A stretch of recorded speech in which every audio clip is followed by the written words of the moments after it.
welcome everyone to our November meeting of the Library Advisory Commission. Can you hear okay, Mary? Okay, yeah, I'll try to talk a little louder. I'm known to be soft-spoken, so I will turn it over to Charlene. Or do we have anyone? Nobody's signed in for public comment. Okay. That's what the city recorder's office told us. If people wanted to comment, have them sign in just like they do in the regular council meeting. So there's a slip out there, but I don't know the status of that, so.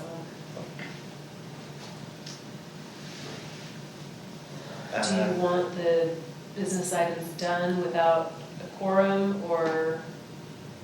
We could just wait. Hold those to the end? Yeah.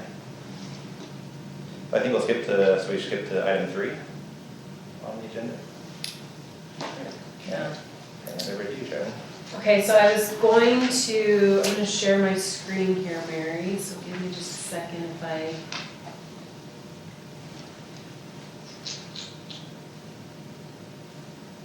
Find where I'm going here.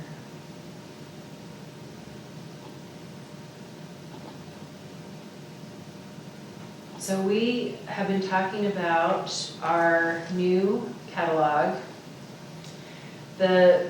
The real brains of the library are called the Integrated Library System. And that is the tool that we use to manage circulation, cataloging, inventory.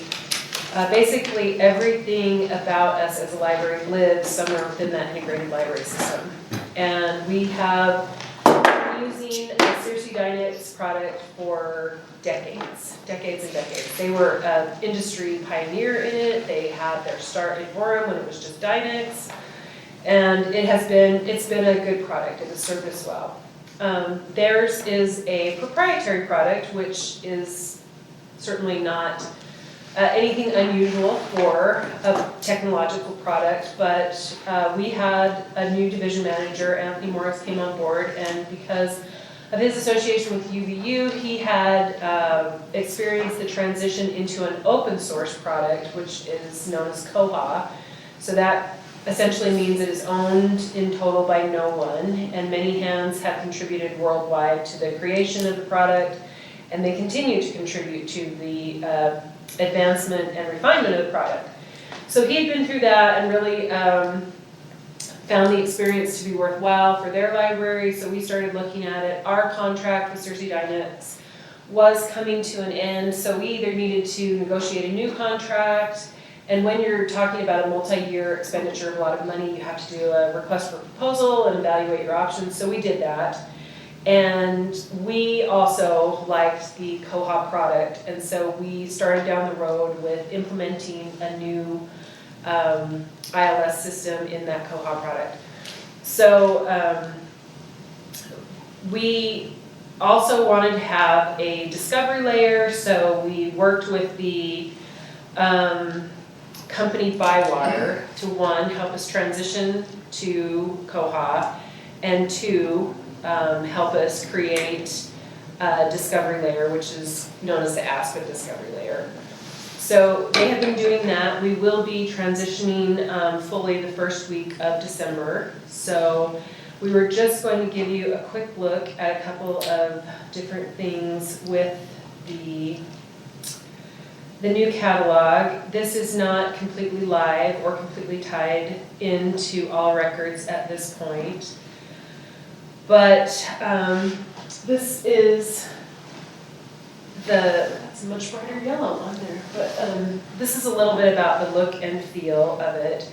So if I come into the home page, it is going to populate this list option, and our librarians are busy creating lists that they would like to see highlighted in this entry point to the catalog.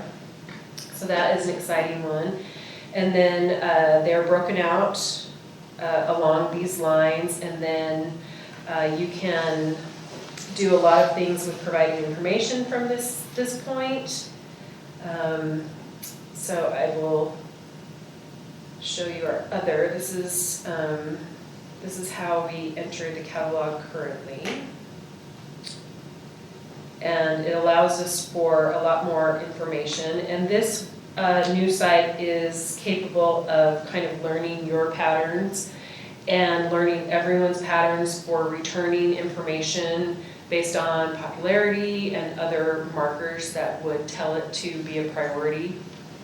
So I'll just show you a couple of things that we were looking at as a highlight. So the search is more intuitive. There will be better Spanish. It will have a lot more options for showing things. We're just going to search Harry Potter for lack of better. The wrong bar here.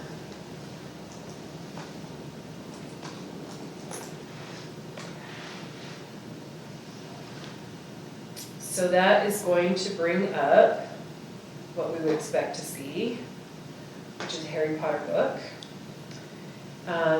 It is in pretty good order. We do have a little bit of an issue with volume 3, but that's not necessarily something that it is pulling from. It's pulling based on like publication date, popularity, and other things like that. So, but it has a lot more information. The books, the audiobooks, e-audiobooks, and it is integrated into our Overdrive Libby system. You can select these preview options if that helps you decide whether you would like a book or not, if you are a preview person. And you can rate here for your own purposes, and then say you rate enough items, it will start to offer you possible read-alike recommendations. If you compare it to our current catalog, if I search for Harry Potter,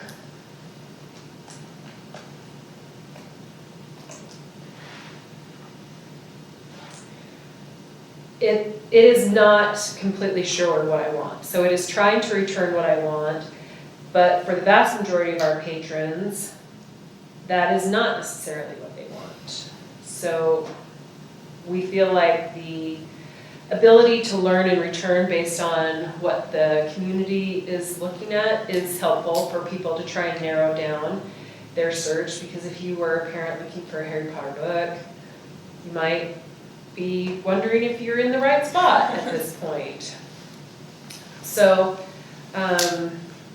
that's what it looks like now. This is what it will look like. And again, this is nothing against the Circe Dynex product. We are just proceeding after evaluating many options. We looked at far more than just those two. But so then we have this item bar across the top, which shows you all of the items that we have.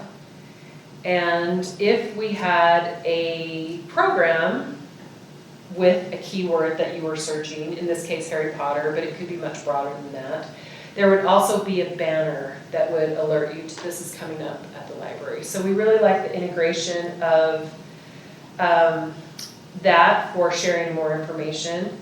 And we also like the potential to not only search the library catalog, but to search the library website. So if you were looking for, like, history was one that we have just used as a little example.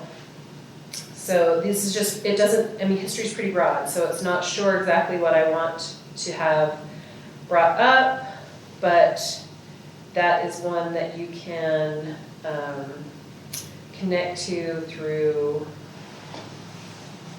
other, down to,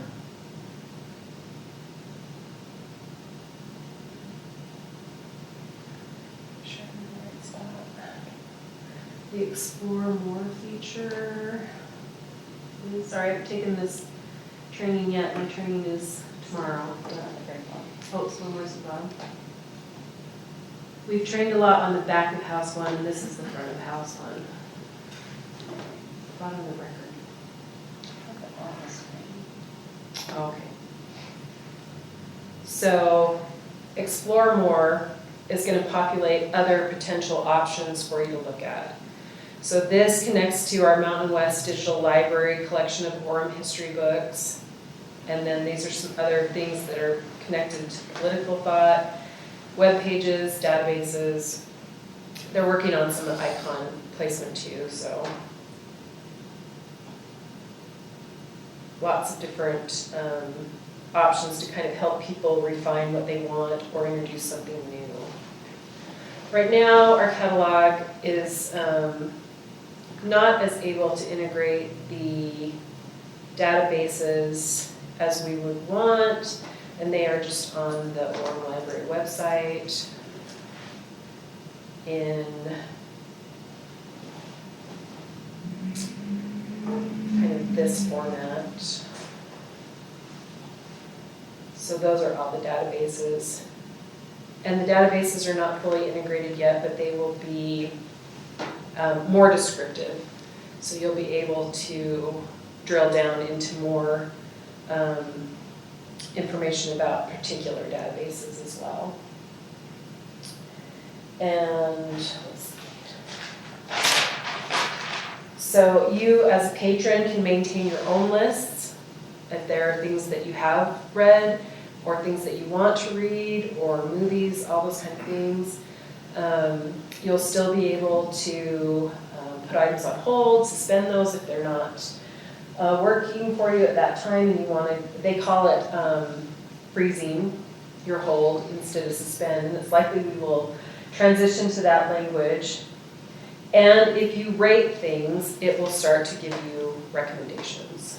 So if you are particularly interested in having recommendations made, you will want to use the rating system. So you can also add an account, say if it's your child or parent or anyone else, you can connect those accounts so that, like, right now Anthony and I are connected. So I can see that he and I together have checked out 31 physical items, 3 items on overdrive. We have these items on hold, and then we have 14 overdues, as librarians usually do. And so you could choose to pay the account from that location as well. So you can do all of that. You can add to your own list, your searches, your reading history. You can populate things in there so that you can keep track of what you would like.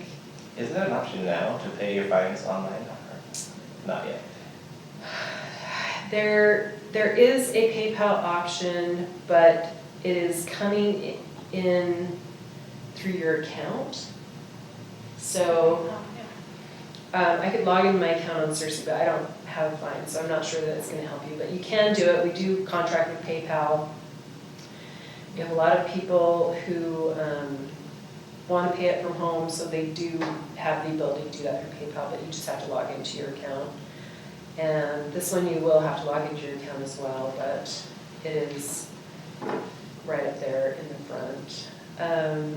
So we are also in this trying to help remove any barriers to people taking home items. Children's is one area where people kind of get frustrated because, I don't want my kids to take anything home because it ends up being late or blah, blah, blah.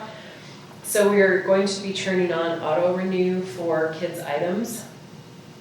And it will not auto renew if the item is on hold, so you cannot just keep it forever, but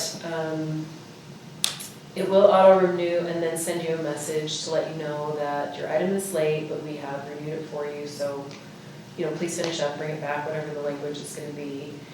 And we feel like that is going to help people to lower their fine potential. And we're just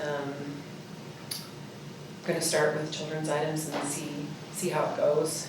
And is there a time limit? Like, will this keep auto-renewing forever, or just like once? Once with additional messaging of, hey, your item was due, we renewed it for you, but please bring it back, or something like that. And it won't automatically auto-renew if you if there's holds waiting for that particular item, but we work with people, you may call in or you may be able to renew it yourself, but it won't just auto-renew. So that is something that we are training on and trying, and we appreciate having that opportunity so that it can help us hopefully move towards buying free. So this is happening the first week of December. Our desk staff is really getting prepped to be able to help patrons who have questions with it.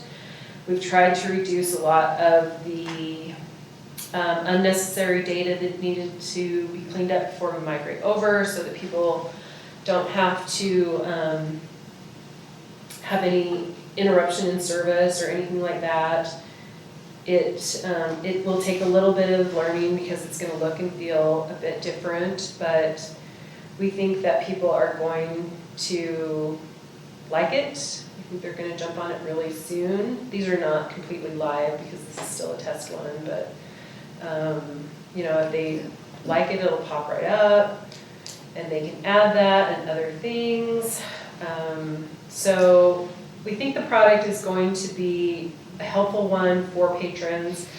It is more intuitive, I think, as a learning tool for especially the staff pack. We have the ability to influence the way that Koha is built, and it is not automatic. We have different requests and different things like that, and working with Bywater or others in the world, there could be improvements coming, but it's a hierarchy of improvements. I mean, it's really hard to say exactly when it would happen, but it did cost us,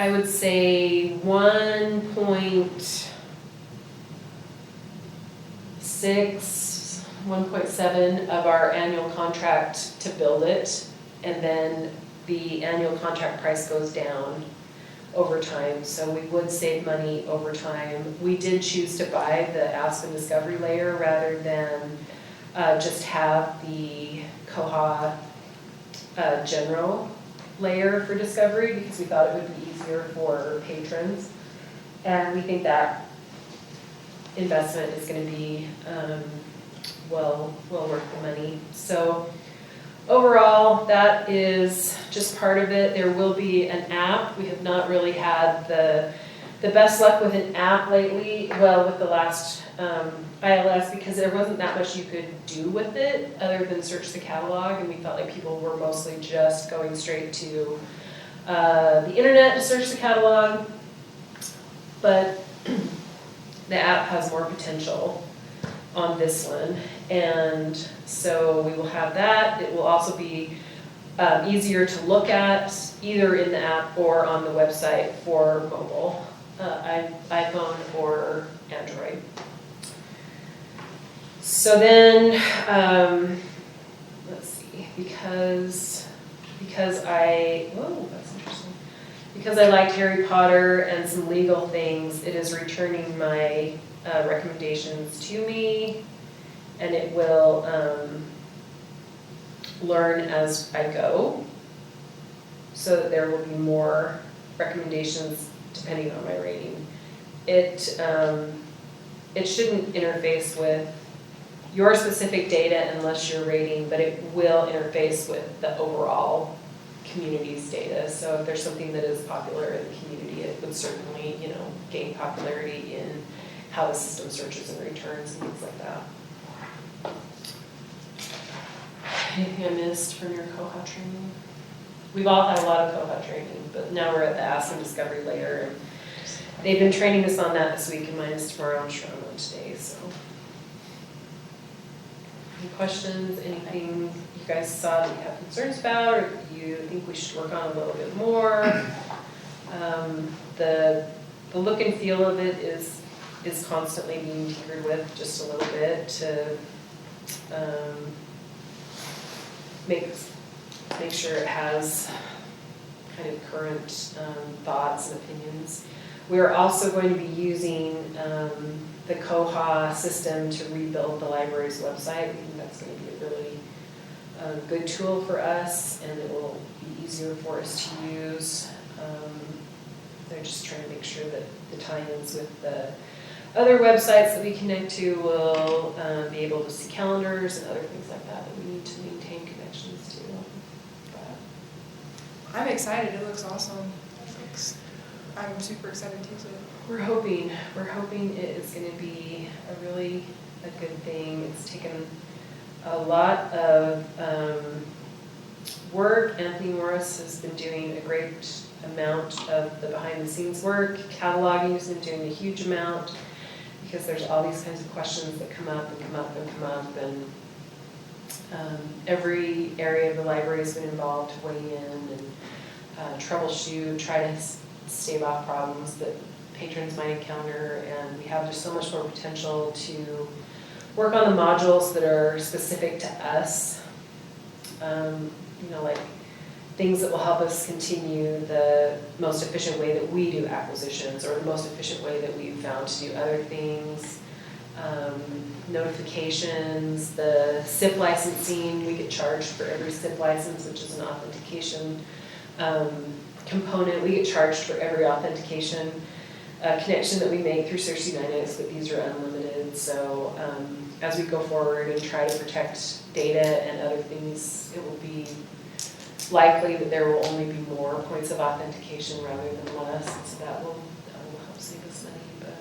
But we haven't got the banners with the programs or other things like that factored into this model yet, but there will be a nice banner that would return if you were looking at, something that it picked up on and returned, because we have a lot of programs in the library for all ages, so it'll return something on that, but there will be a banner that comes across.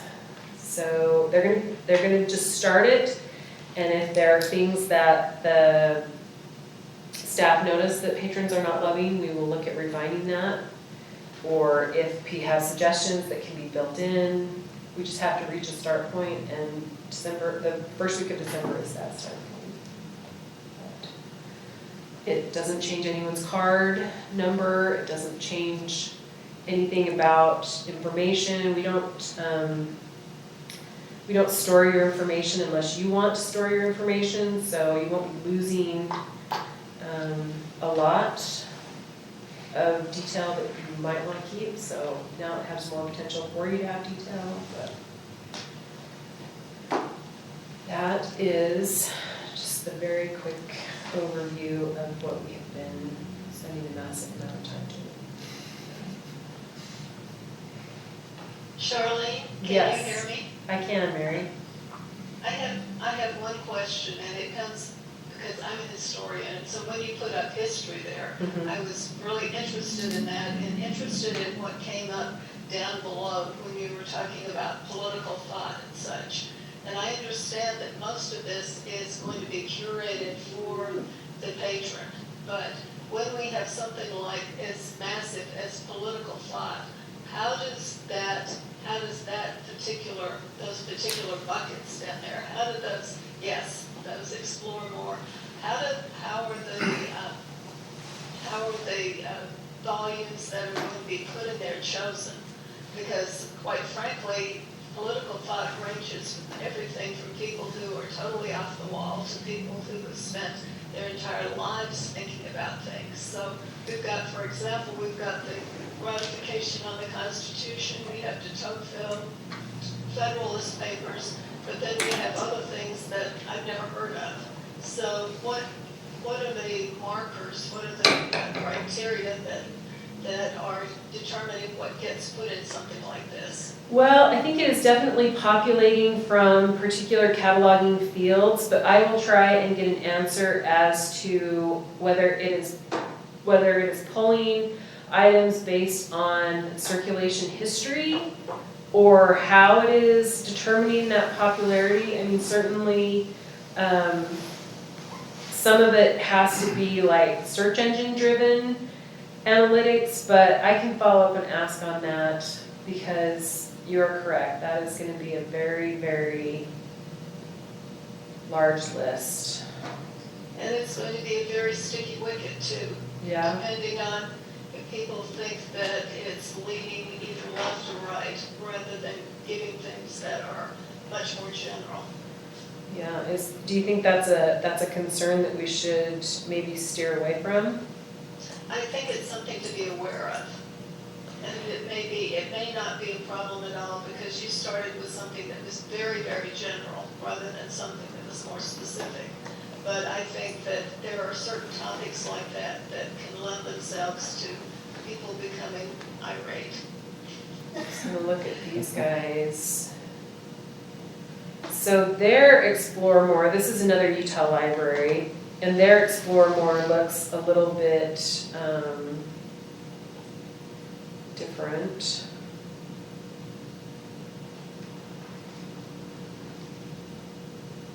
Sorry, my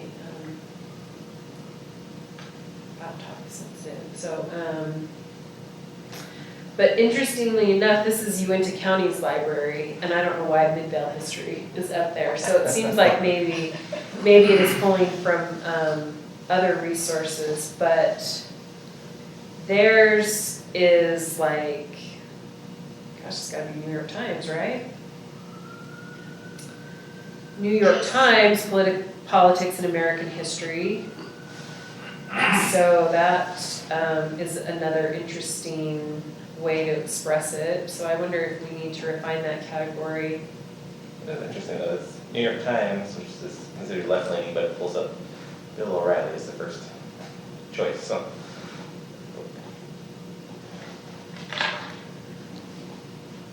So, yeah, we can talk about that for sure.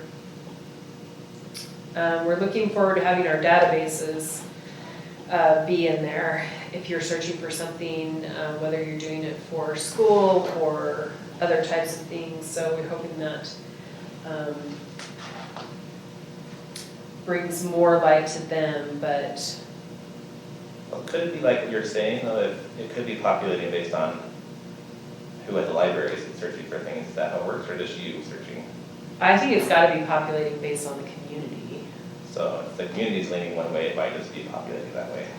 Could be, but yeah, political thought is an interesting category for sure. So I'll get some information on that and follow up. Because it doesn't come up in that exact same language in another Koha library, so maybe they have chosen,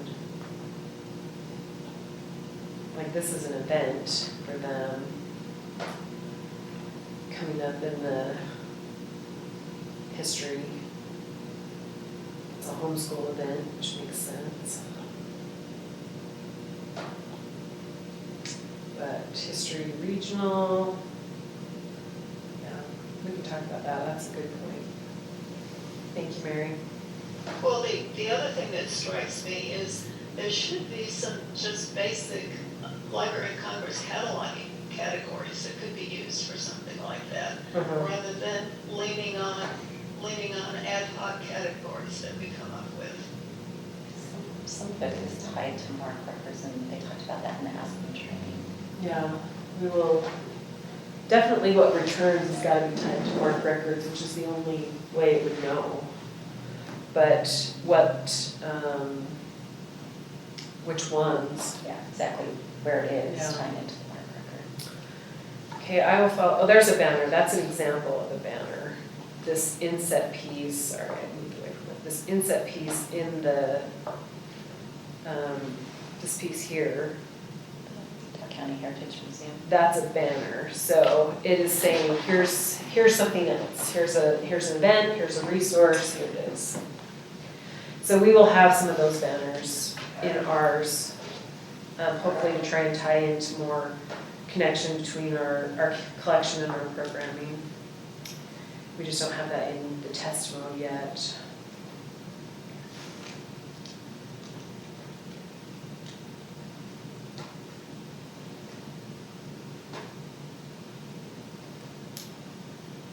Any other suggestions, questions, thoughts?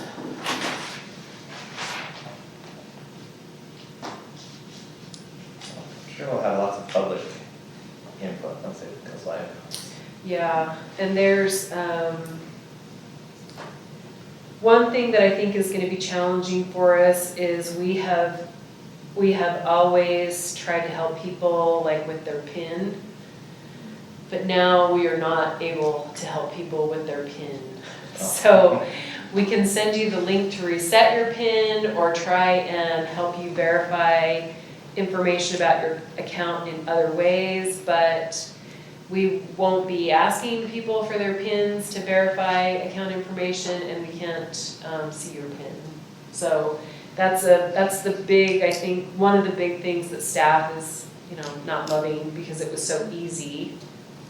And in the interest of, go forward safety and security, I think that there are some challenges. We have had the same login for CRC Dynex for certain work groups for decades, literally decades, so. Chelsea, you could jump on here, and our IT department is just death on that. We do not want to do that anymore, so we're trying to narrow it down, have more specific user information. There might be some work group area ones, like for circulation, where they don't have to sign on with their own personal one at every single desk that they try and help somebody at. But that's another big factor, is getting rid of this universal login that we never change, whether or not someone leaves for any reason. Good, we don't have many people leave for bad reasons, but if you did, would there be a vulnerability there or whatever? So those are some of the things that staff is having just a little touch of heartburn with, little process things that need to be changed, but overall the staff is on board and they're excited for the product, so I think it's gonna be a good one.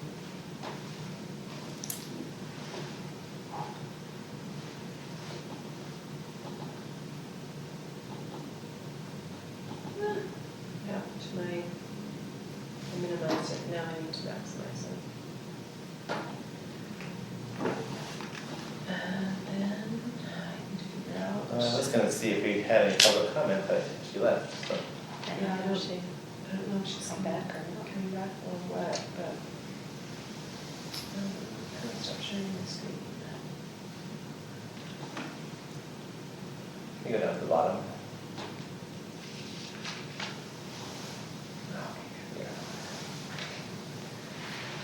Let me go look in the paper and see if she's signed up.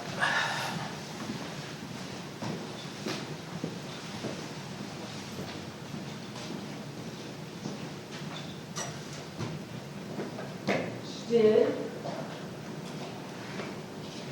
Okay. I don't know where she went. She comes back before we adjourn. Touch that.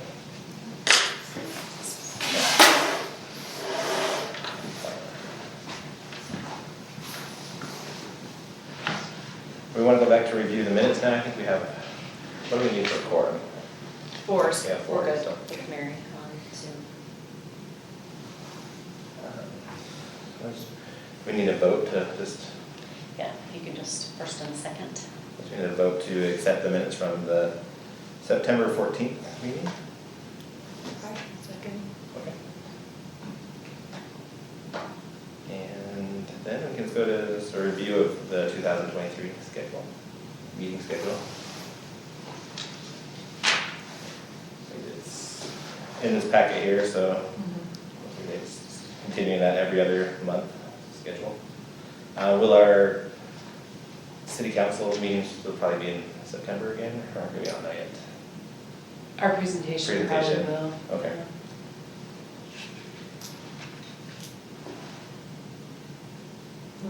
So you get a new city council rep, how often?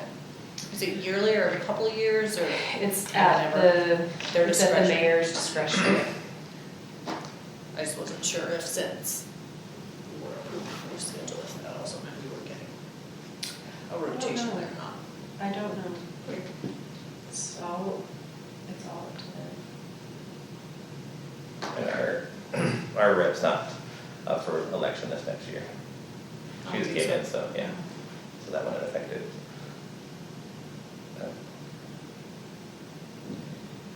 So do we approve these? Is this what needs Or to happen, just- or we're just it's what reviewing? it is.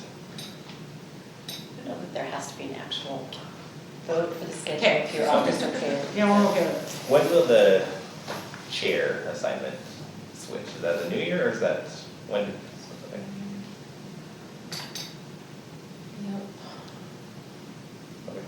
So at that point, so I think we just decided that the vice chair becomes the chair, and then we'll get a new vice chair. Yeah, I think it makes sense to do Okay, it that way. so in the January meeting that will happen. Okay. Okay. I think we can move to updates. So we have, we were closed for carpet cleaning and we redid the stairs in children's, which was a safety issue. We had to redo, so there was a visual separation on the nose of the stair so you knew how to step down. So we did those and it was good. We are working on some lighting issues. We've had continuous lighting issues in Library Hall since it was built. So we had a meeting today with everyone who could possibly touch the lighting to try and wrestle the issue to the ground. So that has been an ongoing challenge, but we are getting a lot more good information. We are moving towards the December holiday concert series, which is always a robust time. We continue to struggle with trying to get our biggest robust audiences back.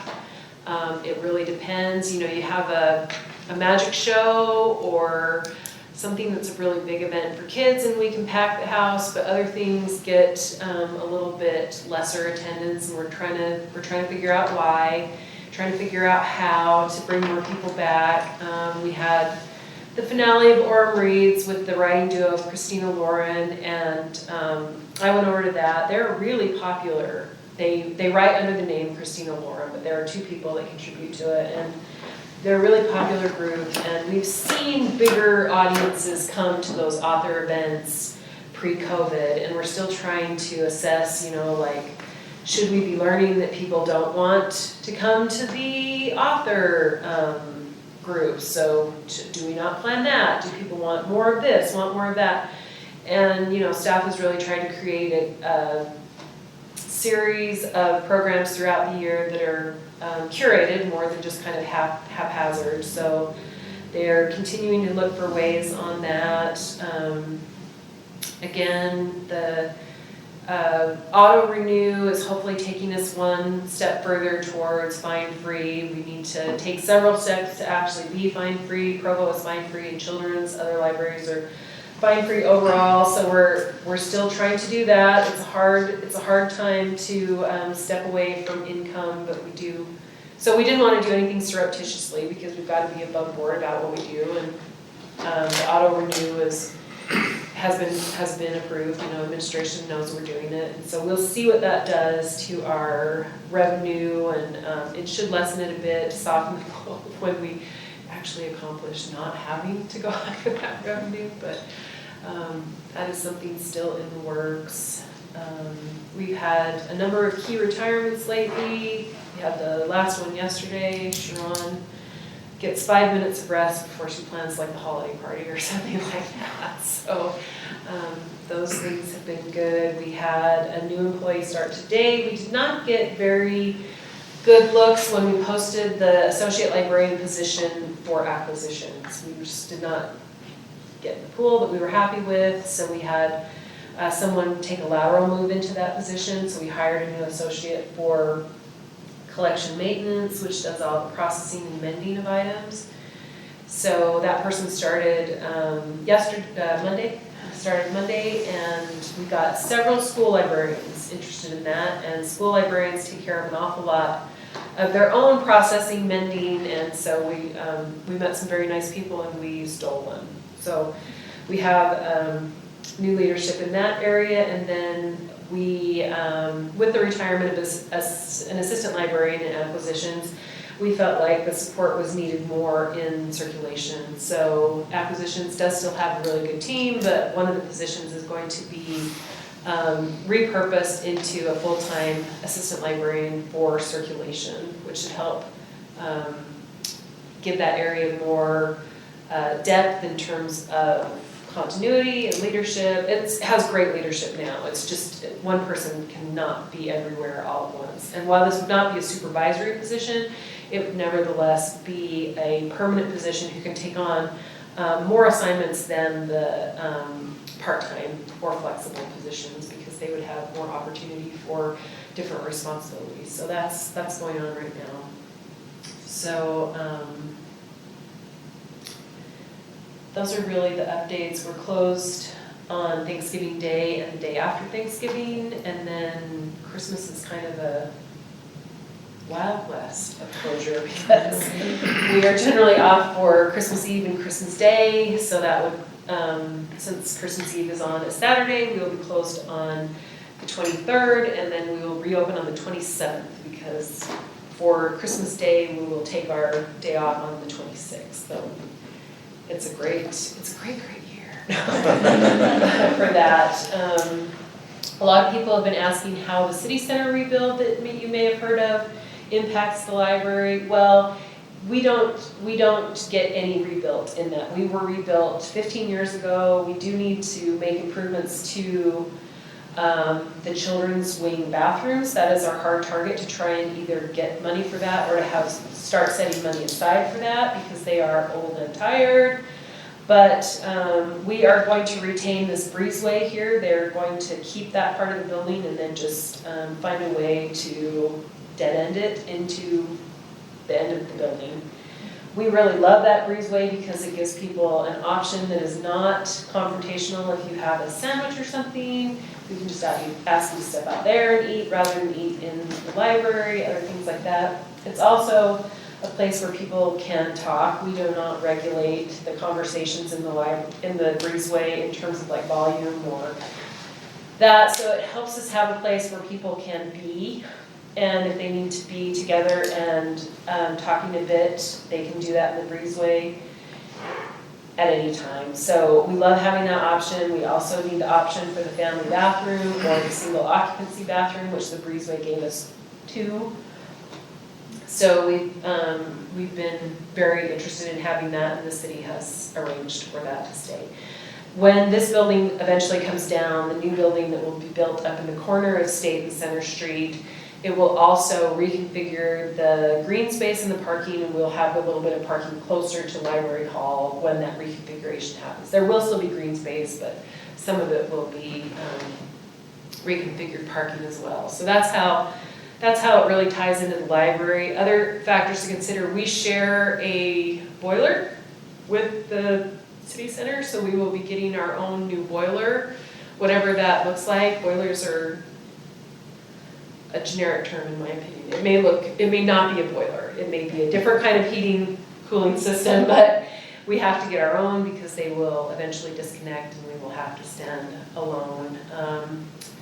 Whether or not our IT moves into like a different server room than it is now, they're working on all of those things, but we are not being forgotten in the conversation. We are just being prepared to be disconnected by a certain amount of space, which honestly I'm ready for. Is it come to the library, or come to the library, come to city council meetings, or come to the girl. So I'm excited for them. We've had a lot of people in the basement for a lot of years with no windows and no hope of surviving an earthquake. So, but so we're not being forgotten, but there's not like a significant amount of new for us. There just isn't the unit. So.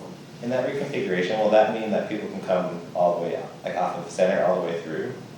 They will make it very difficult for you to want to do that with like a charging through, but with some like bulb outs and things like that. But technically, I think they could. So it might increase traffic, this pass-through traffic. Yeah, I mean they're gonna try and minimize that straight shot kind of an approach, but so you might come in and turn to get all the way out, but the public safety building doesn't change any. Fire administration will be moving into the new city center, so the police will take over that building entirely. And fire and emergency preparedness, the city's emergency operations center, that will be built in the new facility, so.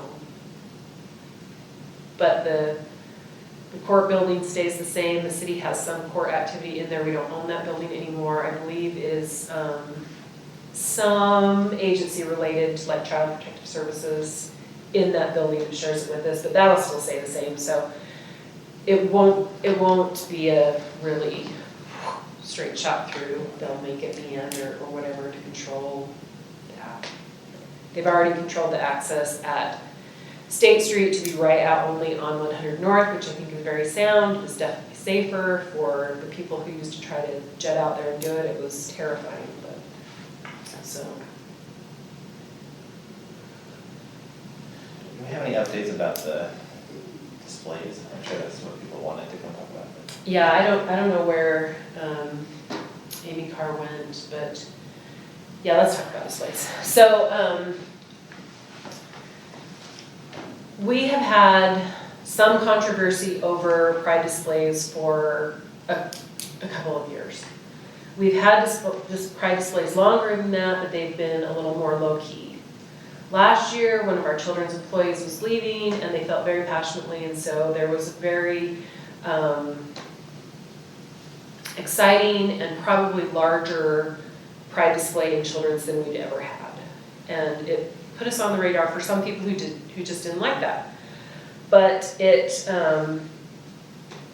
was met with some resistance, and that resistance was met with some support. There was a petition and other things. Some people came to city council to support it. So it was an interesting year, but it was also a hard year because every time that you find yourself in the middle of this like crosshair, it just takes away from everything that you want to be doing, which is library service. But, so we didn't love last year because there was like always these veiled threats that we'll just come in and take the books, we'll burn the books, whatever it is. So that part of it was uncomfortable for many ways. And so then fast forward to this year, I wanted you guys to be aware of displays because, hey, you have these dust-ups and people need to know about them. And we had already, the children's librarian had already decided to put it on the children's mezzanine, so up in junior, and that's what I presented to you guys. But I was not aware that there had been some discussion about only having one pride display in the adult wing. So that's what we ended up doing. That was the direction that we got from my supervisor. And it was not well received by some members of the staff, which is understandable. We have a very wonderful community of LGBTQ children, parents, everyone. We have members of the staff who are LGBTQ, so it was a hard decision, and it kind of came last minute because honestly I did not know about it prior to that, or I would have spent more time prepping them and we would have been more ready to present that in a fuller, more rounded way. So one of the challenges that we had was a staff member who's an excellent person did something by launching a campaign against basically the city of Orem as a whole, the city council specifically, on social media, and it contained inaccurate information. It contained information that said that there was a threat of cutting the budget and all these other things, and it went to a really dark place for us because one, that is just gross insubordination. You cannot do that, and there are policies that say you cannot do that, and it was a bad choice. It was a bad choice by a good person. So then that launched on Sunday before Memorial Day, so like May 30th. And there were a lot of accusations about the city council, a lot of accusations that were not true. So I spent all of June trying to address the personnel problem and address the fallout from that campaign. The employee was able to keep their job. It was not that they lost their job, but nevertheless, you just can't do that. If there are organizations where people can do that, I don't know how that works, because you can't be insubordinate, especially with bad information. It's just a horrible model. But, so obviously we had a lot of upset people then, lots of upset people, everywhere, upset people. And we had a bit of an upset summer because there was a controversial political issue on the community's agenda for the year, and we had just, constant unrest. People would pull those displays and come in and confront people in city council meetings, or they would make posts about them, and displays were kind of like a hotbed lightning rod, I don't know exactly what a pride display or other displays look like, because we had reached a point where it was, this looks like you guys are doing this. And some of it's very innocent, because, if I do the display, it's going to look somewhat different than if Sharon does the display. And if you have a super overachieving, this is my display for the year, it's going to look amazing. And if you have just a regular person who does lots of displays of a year, they're maybe not, bringing out the glitter. But it was kind of viewed as you guys are picking and choosing, and you guys are trying to sell something, and da-da-da-da-da-da. So in consultation with my supervisors, it was, we need to pause on these displays that are being lightning rod. It is not as nefarious as Amy Carr would want to say it is. She's been very upset. She used to be a library employee, now she's a volunteer. Very, very upset that we are not doing exactly what we did before in terms of recognizing heritage months. There's lots of great heritage months every year to celebrate. They had banners over the children's desk, and they would have book displays, and they would do story times and all these different things. But those things were just making us a piece of contention. So it was never done out of, we are not highlighting this group or this group. It was, we just need to break the cycle of having everyone be so angry about these and have some conversations to bring them back, whatever that looks like. So it was a horrible year. The summer was just straight up awful because no one is happy. And then we paused on the displays, making no one happy. We still have, books in our collection that should represent lots of different types of individuals, families, cultures, backgrounds, heritage. But we were trying. I'll take it. I was trying to remove the lightning rod of this is the display of this type of community for this month, because I don't know what pride looks like for us. We helped damage the potential for doing that by what we did. I hold zero animosity towards the person who did it, but the reality of it is we participated, and I say generally, I did not participate in it, but we participated in something we should not have done. It was not only damaging to individuals, which it was. I saw all of the emails, and some of them were terrible. And people do not forget being called names. I've been called a lot myself after the campaign to restore the displays started. And ultimately, these campaigns are horrible advocacy efforts.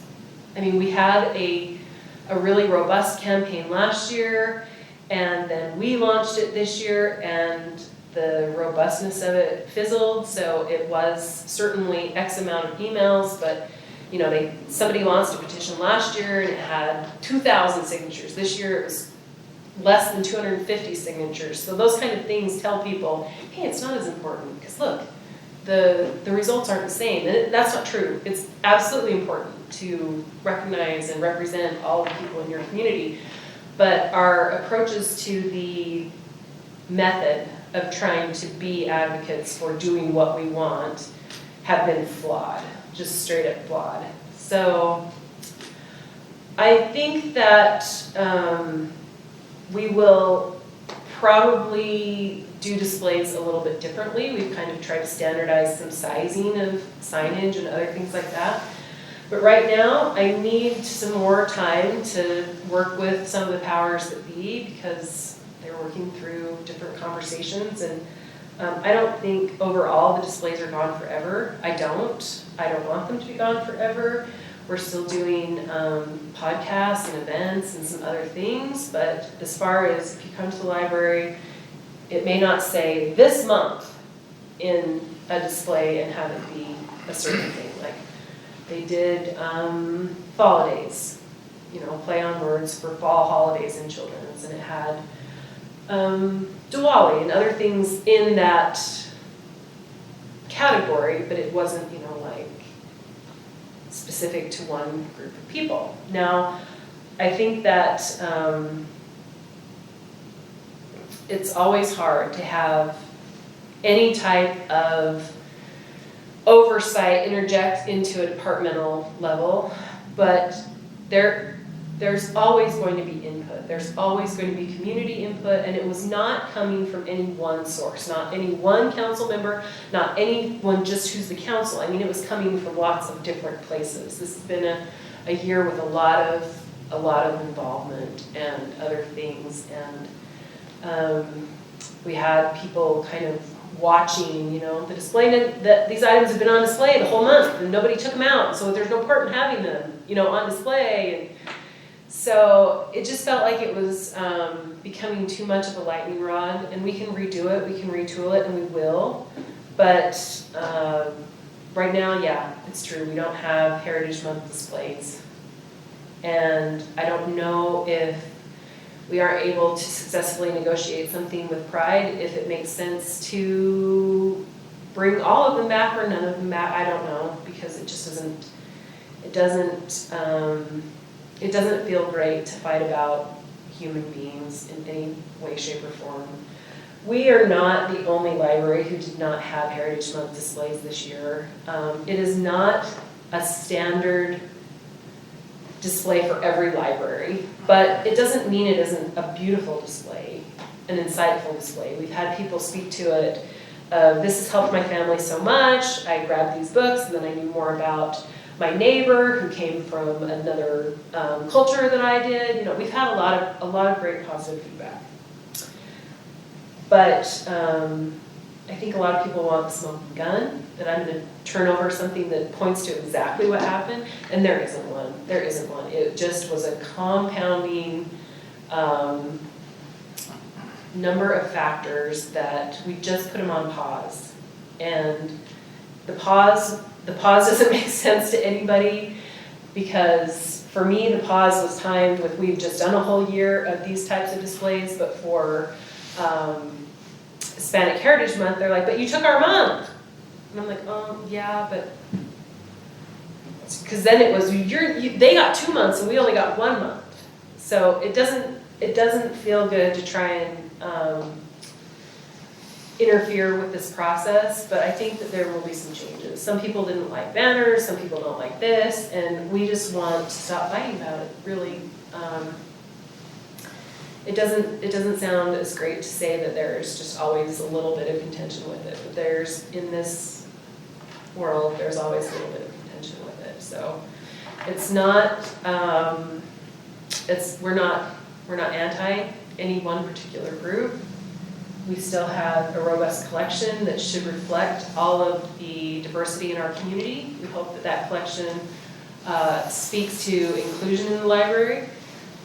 We have some staff members who are part of these different heritages, that's a poor language choice, that are part of different heritage and cultures. And their feedback was, I don't need you to see the sign. I need to see myself in what you do here. And so we have different ways. Other people, it means everything to them to have the sign, including Mrs. Carr, who's representing her own children and has done story times and other things, and she feels like it's very hateful towards her family to not be prepared to recognize Black History Month or other things. And I can't minimize anyone's feelings. I understand. I have seen her campaign backfire as well, though. These campaigns are very challenging because once you put the message out there, the message does what it does, and then the city council, others get emails that say, don't do divisive things like that. We're all one, you know. I mean, and so what is the right form of advocacy? We've not yet discovered. Is advocacy the ultimate role of the library? I don't know. Inclusion certainly is. Welcoming people in our community certainly is. If that takes advocacy to do that, then you know we're trying. But it is it's not a perfect process, and we're not very good at it. I feel like the last 2 years have proved that we're better librarians than we are managing these kind of things. But so Mrs. Carr and others have come to the city council, and they have expressed their frustration and anger and just flat out disagreement with the pause. And I understand that. I would be happy to not interrupt anything in library service if I ever didn't have to, but apparently sometimes there are just challenges that we can't stop fighting about. So that is the imperfect, long and short story of what's going on at the library. There was a big presentation of folks at the public comments when Jonathan and Amber came and did the library's annual report, so they saw firsthand that it's a problem, and people are angry and upset and mad about it, and I understand that. They're absolutely entitled to have those feelings. Everyone needs to be represented in the library. I feel like we have very, very inclusive, robust catalog for that. Our librarians are certainly trying to represent everyone through their choices, but people want to see, some people really want to see it, and I'm trying to work through that. It's not a good answer. It's not a good answer because it's not a yes or no or exactly what's going on, but there were some different things that changed. So I did present our display calendar to you, and that has changed. And I don't even know if the spreadsheet is updated because people have been doing things more generally, but I've seen some great inclusion in what they've been doing generally. A cooking display, and had children in other cultures, you know, I felt like those kind of approaches were really good. But I know the library sends out like the blog post about different things. Has that ever migrated to that, like the different heritage months? Like here's a list of. Has that been as divisive or not really? You know, it's kind of hard because I don't think that it has not. I don't think it's been divisive. The Children's does a podcast and they do book lists and they have put it out. And part of the challenge is that it's like, well, during Pride, you blasted it out in this huge email, and I just didn't know that that someone wouldn't be anticipating that. So maybe I need to do more to prepare people. But yeah, it will come out in an email, but the concerns have different. There are different concerns. You know, some people are more concerned about what children get their hands on while they're in the library, and so we certainly think that your email newsletter is not as prone to finding its way into the hands of your child, but we just have a bit of an impasse with not everyone agrees what should be available, particularly to children. So it's always going to be a challenge. I do not look forward to the day when the challenge of removing books swings to the library. It will, because that is the trend. I do feel like sometimes the things on display can be a lightning rod for that, but we need to have the ability to have controversial items, but we also need to represent all different types of information and sides and, lots of things. I mean, someone was looking for a very specific book this week about the standpoint of not supporting vaccinations, and they had suggested a book, and it was viewed to be too niche to add to the collection. It was probably a self-published or a smaller published thing, and some of those items don't always make it into the collection, but the collection developer very thoughtfully tried to point them in the direction, and we have some books with that same perhaps argument or viewpoint. Could you look into those versus just this one that we are rejecting as a patron suggestion for the following reasons? But we just want to serve. We want to be here and provide the information and patron service, and I just think we are caught in kind of some process right now.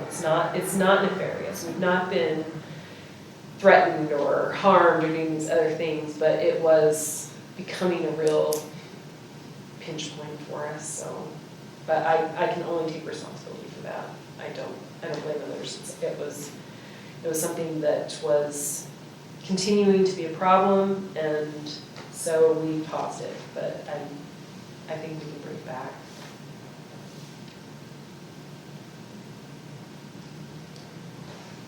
But that's the uncomfortable conversation of the day.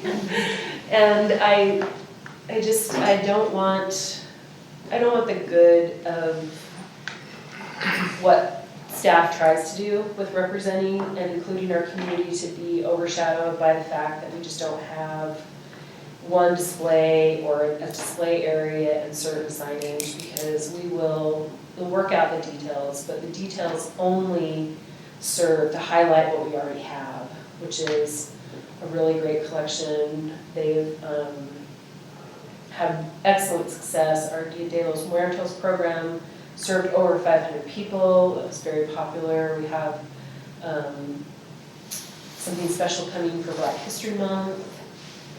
They have been doing elements of passive programs and other things to try and make sure that people see themselves, but I understand that people want and some need that recognition of a time or people or a community. So I'm not minimizing it. I know that it resonates more with some than others, but I'm not minimizing people's desire. And I'm sorry that Ms. Carr left. It was not my intention to have her leave. I was just finishing the discussion. I was not trying to silence her in any way. I thought she would stay and we would have it, but you're welcome if she wants to. She wants people's information, but the city just doesn't provide personal information for volunteers. That's kind of something that maybe they did in the past, but we just don't do it anymore. And she was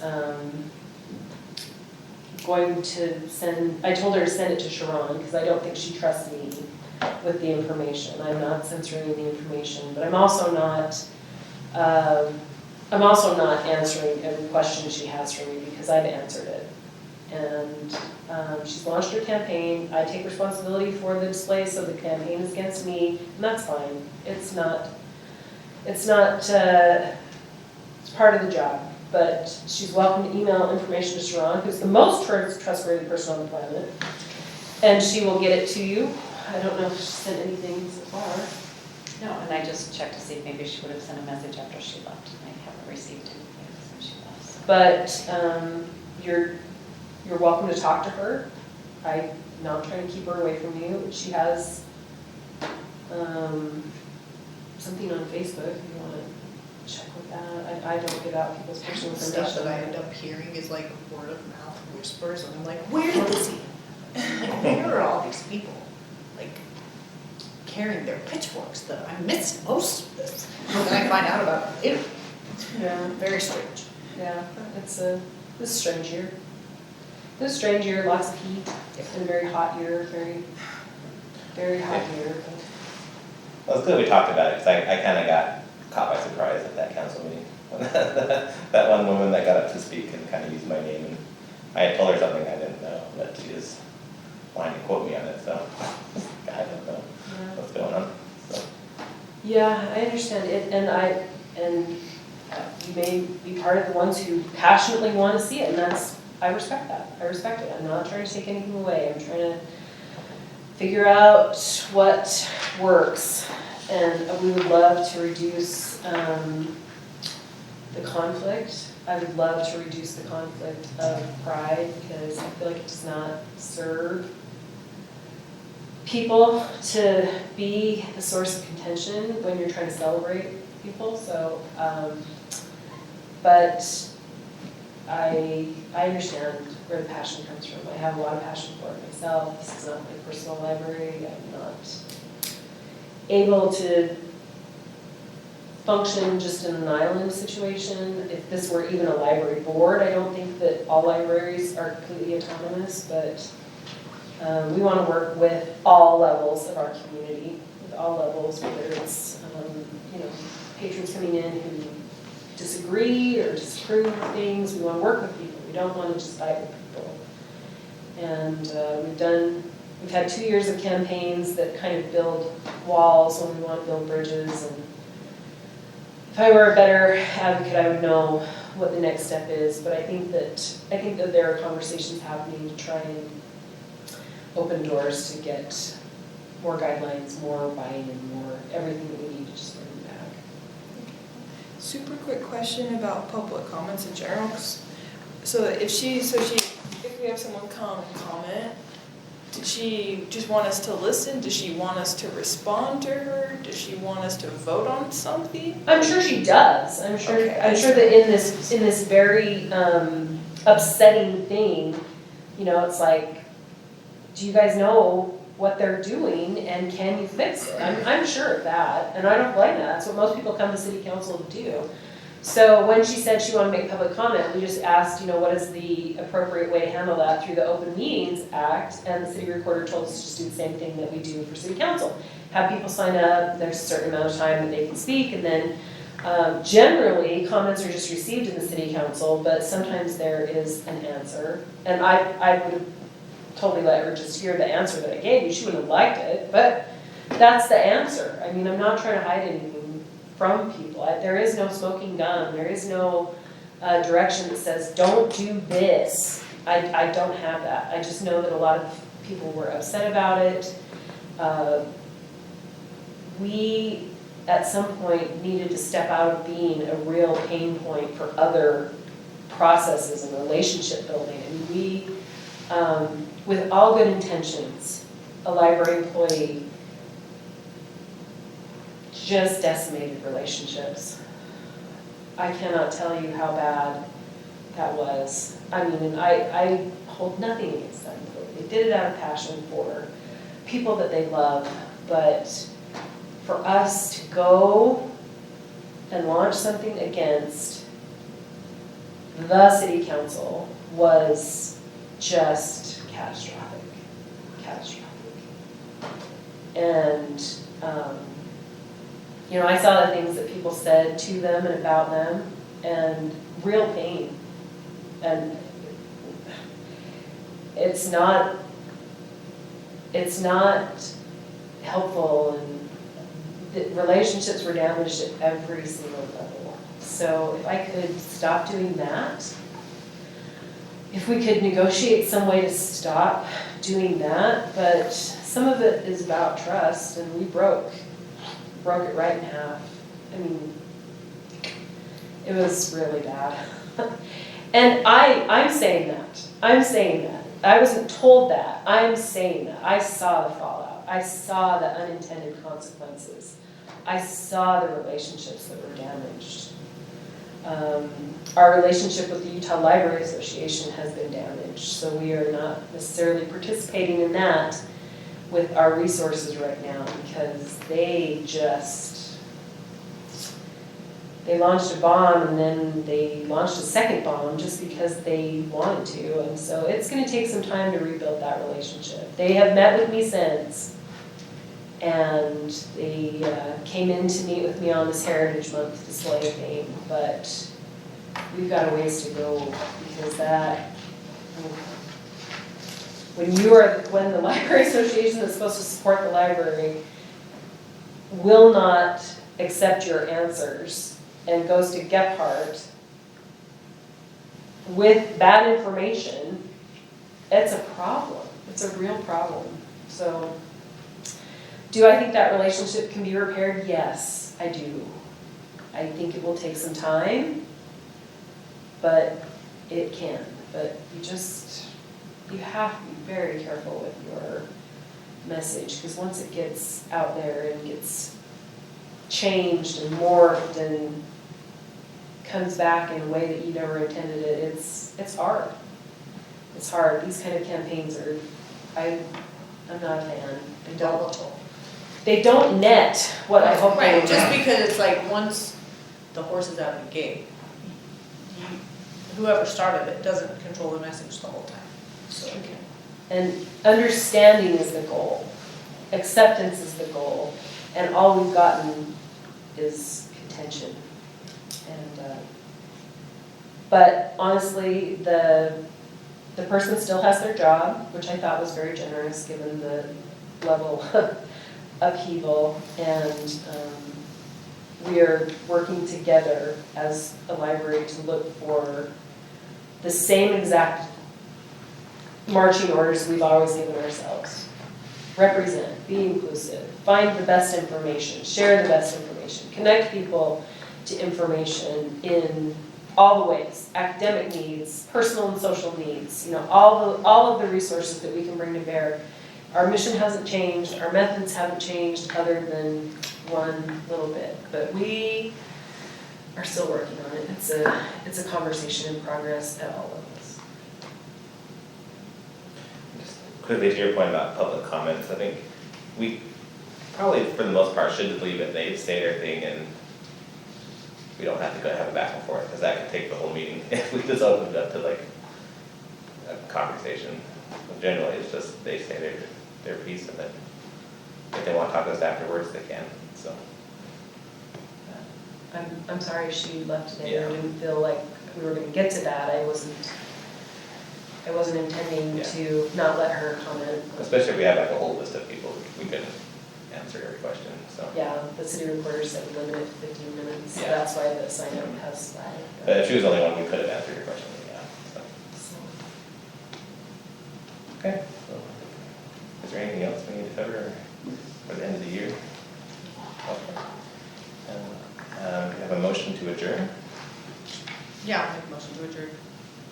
Second. All right, thank you All right. guys so much. Thank I you. appreciate all of the time and energy you put into service, and